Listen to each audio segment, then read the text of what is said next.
So let's move to the next topic of the S block element, and the next topic will be alkaline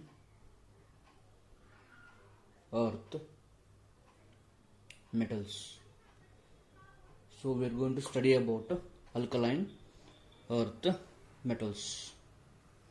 So in the alkaline earth metals we are having beryllium, magnesium, calcium, strontium, barium and radium.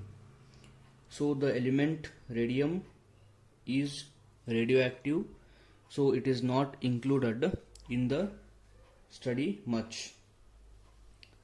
So except that we are going to study all these elements, and we will study their physical properties, chemical properties, their compounds and the uses. So these alkaline earth metals, as we have already discussed in the beginning of the chapter, these are called earth.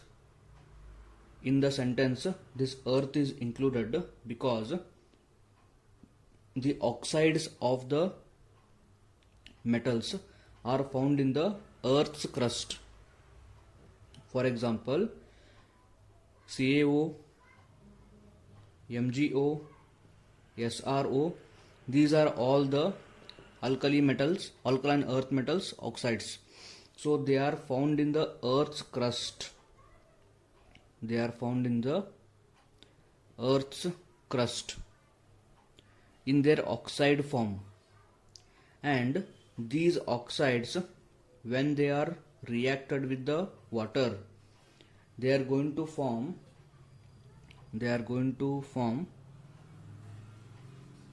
hydroxides, corresponding hydroxides, which are alkaline in nature or which are basic in nature. So alkaline and basic both are the same points. So their oxides are found in the earth's crust, and with water they are forming basic solution. That is why they are referred as alkaline earth metals. So this is a very important point, and you need to make sure that you remember it.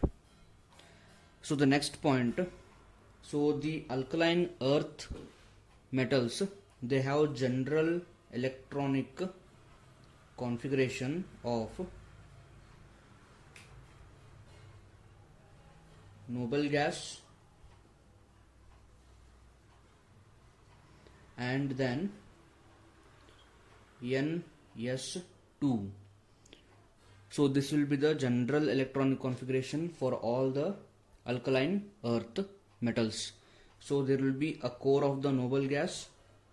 So it may be helium, neon, argon, krypton or xenon, followed by N, where N is a principal quantum number. Its value will be 1 to 7, and this is the S orbital. So the S orbital is the last orbital. It will be having 2 electrons. So this is general electronic configuration for the alkaline earth metals. Now let us go to the general trends in the alkaline earth metals. So in the general trend,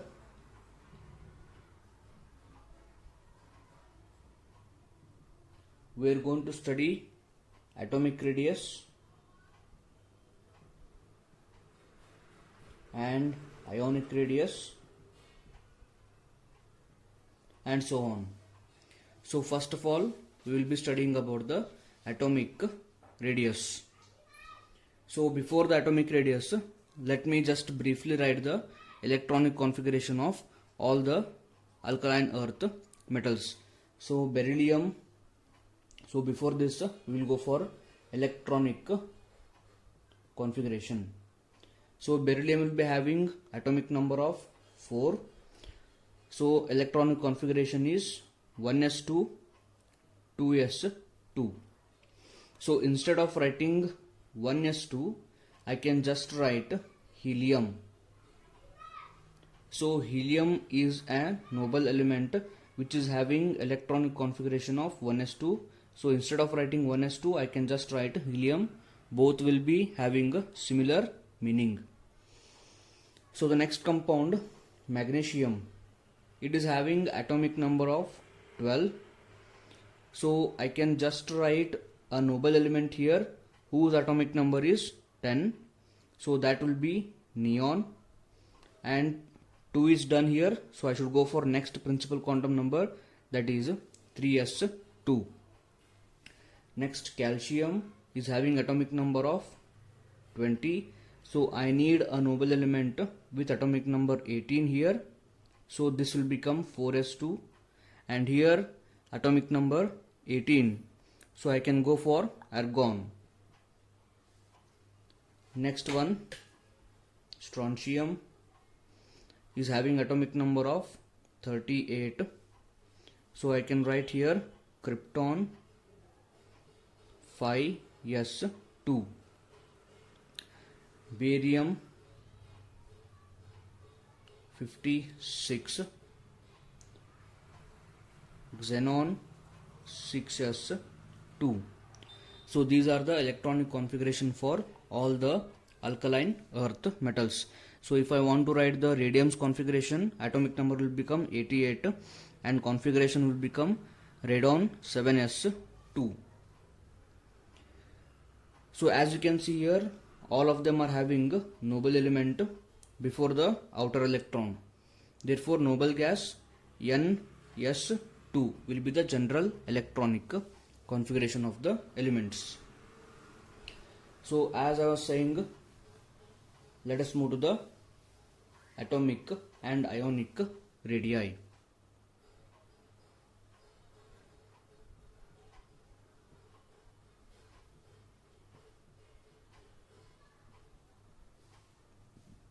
So as you already know, as we move down the group, obviously atomic number will increase, and as the atomic number increases, atomic radius also will tend to increase. So this increase in the atomic radius is because of the addition of the principal quantum number, or addition of the orbit, or addition of the main energy shell, which is called as principal quantum number.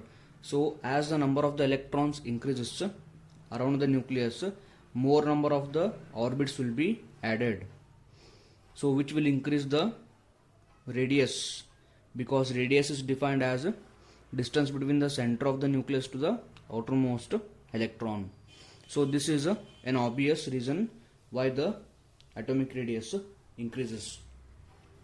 Now suppose if I write sodium here, lithium, sodium, then potassium, rubidium, cesium and francium. So here also, as we go down the group, obviously atomic radius is going to increase. So from left to right side, atomic radius will decrease. From left side to right side, atomic radius will decrease. That means alkali metals will be having larger radius than the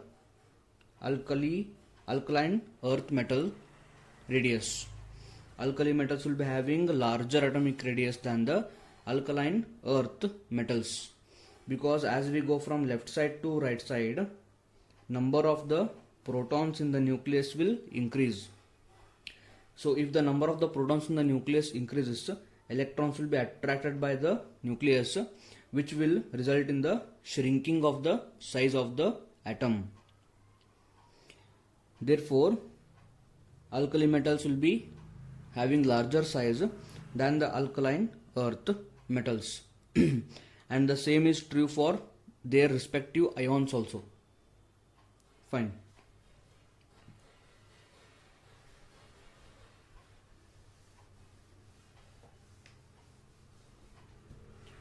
So the next topic will be ionization enthalpy. Ionization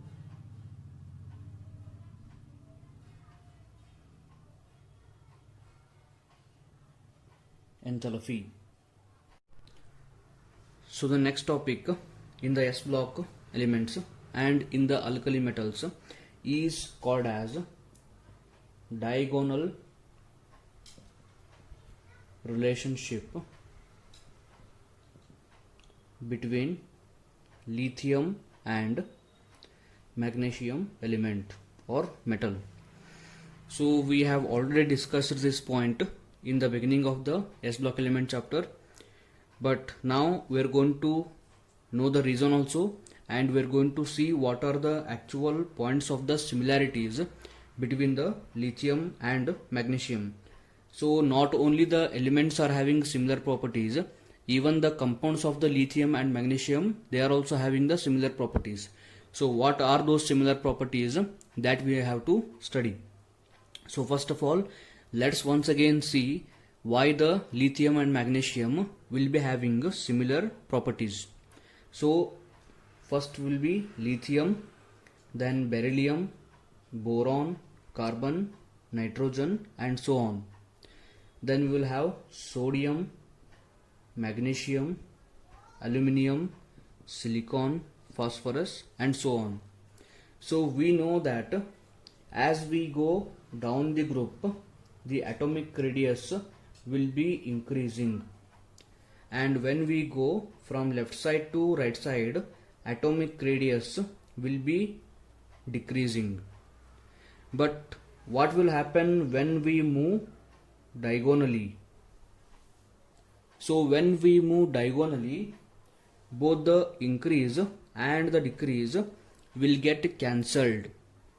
So because of this cancellation effect, both lithium and magnesium will have similar size. They will have similar size or atomic radius, and even the electronegativity value will also be similar.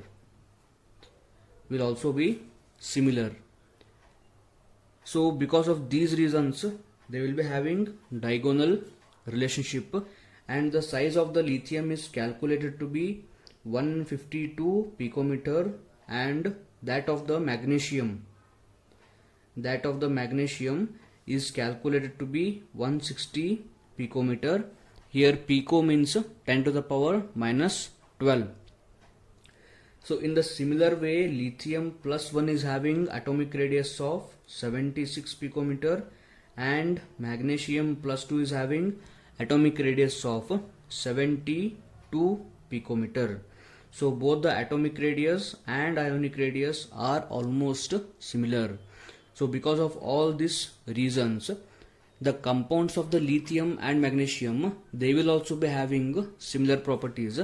Now we have to study what are those similar properties and what are those compounds of the lithium and magnesium. So the next heading of the topic will be points of similarities. Points of similarities between lithium and magnesium.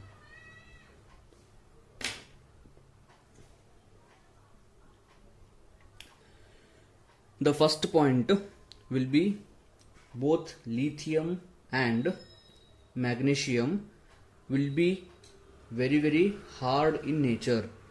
So they are equally hard, and their melting point and boiling point will be very high.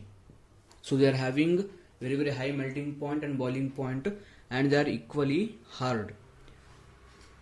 Next point, so lithium is going to react with oxygen forming lithium oxide. So in the similar way, magnesium also reacts with oxygen forming magnesium oxide, 2 moles. So it is also forming monoxide and it is also forming monoxide. So this is also a point of the similarity.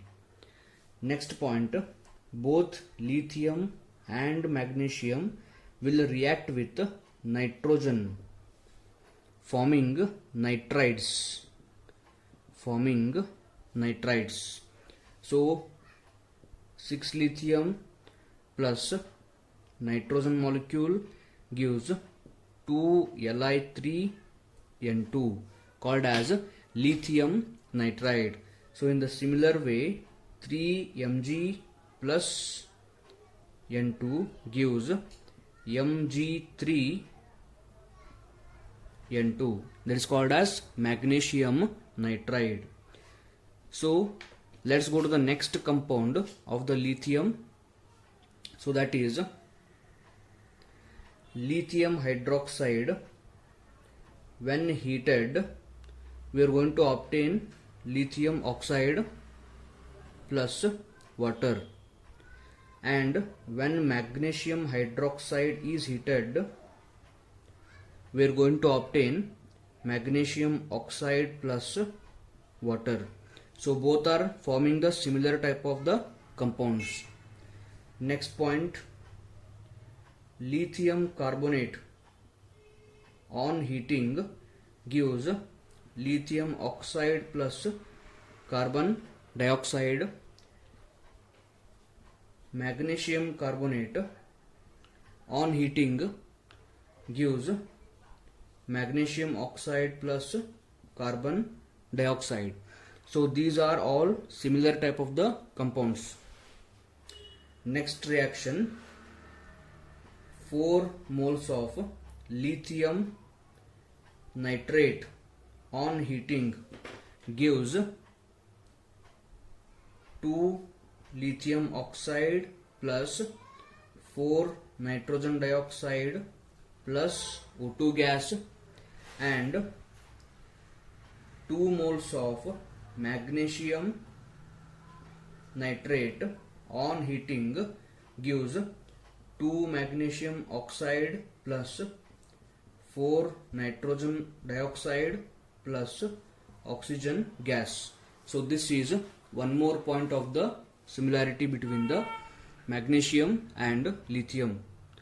Now let's go for some more points.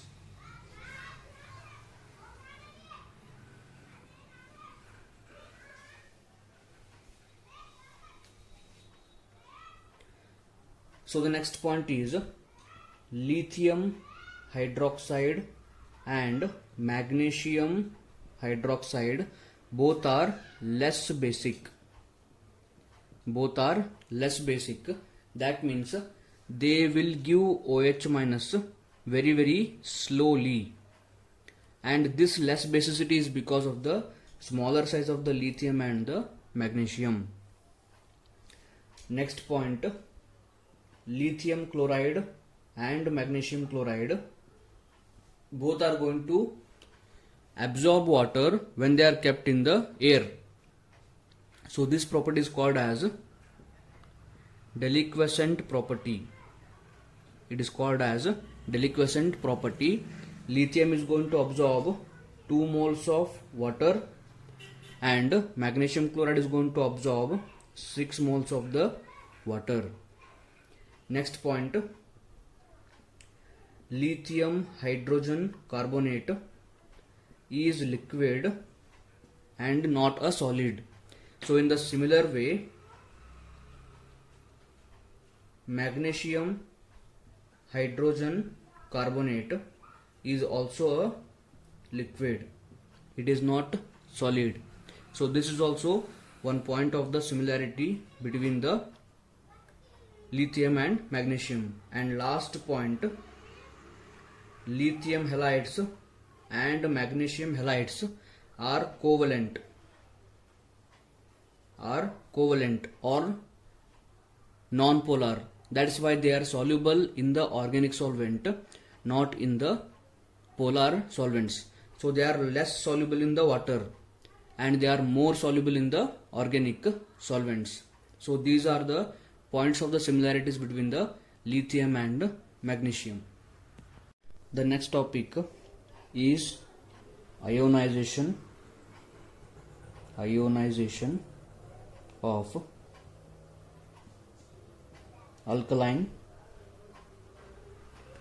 earth metals. So we are not just going to study the ionization energy of the alkaline earth metals, we are also going to compare the ionization energy of alkali metals with the alkaline earth metals. So before going to that, let us study what will happen to the ionization energy as we go down the group in the alkaline earth metals.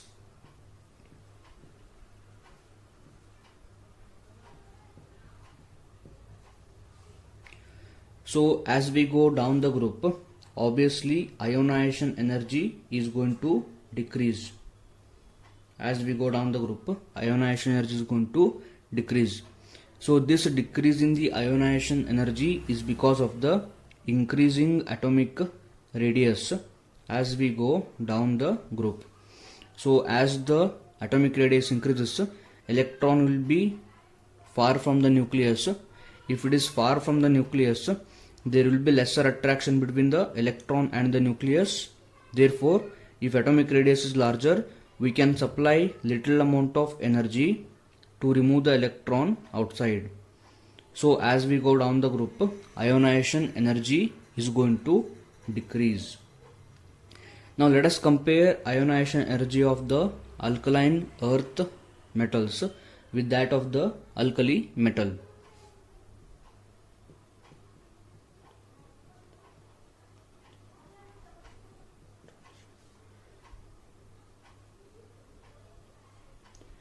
So in the case of the alkali metals also, as we go down the group, atomic radius is going to increase and therefore ionization energy is going to decrease. However, suppose if we go from left side to right side across the periodic table, we know that ionization energy is going to increase. That means the IE1, that is the amount of energy required to remove the first outermost electron from the alkaline earth metal, IE1 of alkaline earth metals is higher than IE1 of alkali metals. So this point we have to understand very carefully. So the energy needed to remove the electron from the alkaline earth metals will be higher than the energy required to remove the electron from the alkali metals. So first of all, let us compare this to understand better. So I will take sodium. So sodium on the one side and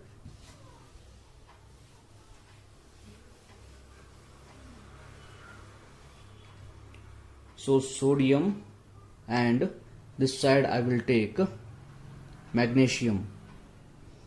So atomic number of sodium is 11 and magnesium is 12. So electronic configuration of the sodium is 1s2, 2s2, 2p6 and 3s1. And similarly, electronic configuration of magnesium is 1s2, 2s2, 2p6, 3s2. So magnesium will be having one extra proton than the sodium, and also sodium's size is bigger compared to magnesium's size because of the extra proton present in the nucleus of the magnesium. So because of the smaller size, we require more amount of energy to remove the electron from the magnesium than in case of the sodium. So this is the first point. That means IE1 of Mg is greater than IE1 of sodium. IE1 of magnesium is greater than the IE1 of the sodium. It's very important point. So based on this, we will take one more point, and that may be asked for competitive examination. Now let us assume that I have taken one electron from the sodium by applying the ionization energy, and let us say that I have taken one electron outside from the magnesium atom by applying the energy. So if I remove a single electron from the sodium, this will be gone. And if I remove a single electron from the magnesium, this 2 will become 1. It is going to become 1. So I am going to write it with red mark. It is going to become 3s1. Now if I want to remove one more electron from both the atoms, I want to remove one electron from the sodium plus. Now this will become sodium plus actually. This is Na plus 1 and this is Mg plus 1. So this I can remove now. Yes.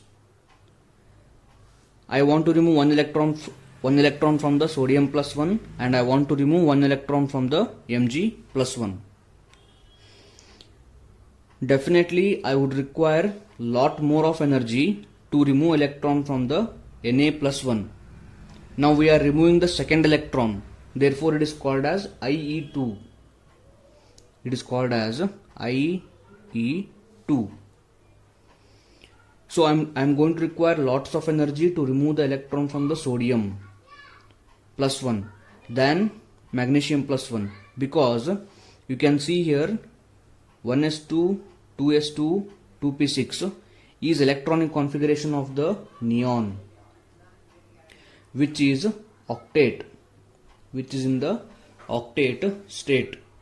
So we know that octet state is very stable state, and to remove the electron from the octet state we would require lot of energy, because we will be making a stable configuration into unstable configuration. If I remove this electron, if I remove this 6 electron, it will become 5 electron. If it becomes 5 electron, there will be only 7 electrons, so it is going to lose the octet state. That is why to remove the electron from the Na plus 1 we would require lot of energy than in case of the Mg plus 1. Whereas Mg plus 1 will be losing electron very easily, because if the magnesium plus 1 loses this single electron, it is going to attain the octet state. If this electron is not there, it is going to attain the octet state. Therefore what I can write is IE2 of sodium plus 1, or in general IE2 of alkali metals is very higher than IE2 of